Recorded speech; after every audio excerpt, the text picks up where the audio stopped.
Once again, the Toronto Star teams up with the New York Times to demonize the majority of the Canadian public and trick their liberal leaders and readers into believing they are the mainstream, when they're not. We are. Once again, they've attacked former Conservative leadership candidate Kelly Leitch and the idea that there are such things as Canadian values. And they got a lot of it wrong.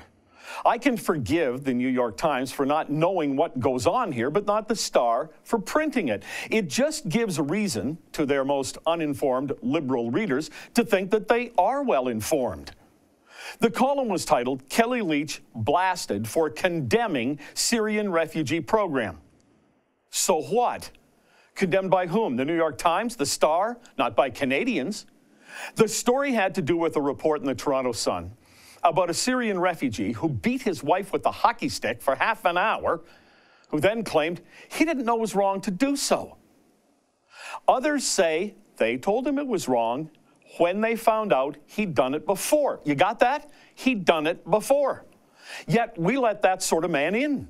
Perhaps we should have let his wife into Canada and not him. The article referred to, and I quote, Leitch's largely discredited Canadian values campaign, which would screen immigrants for un-Canadian attitudes or beliefs. Really? New York Times and Toronto Star discredited? By whom? In March of this year, the Montreal Gazette reported 3 Canadians out of 4 believe immigrants to this country should be tested for anti-Canadian values. This survey was conducted for Radio Canada. Radio Canada? That bunch of hardcore conservatives, the fact that they did it makes it all the more certain that the number of people in this country who do in fact think we have Canadian values worth preserving and standing up for is high. That's an excerpt from my daily TV show, The Ezra Levant Show. Normally it's behind a paywall, but I thought you'd like this video, so we put it on YouTube.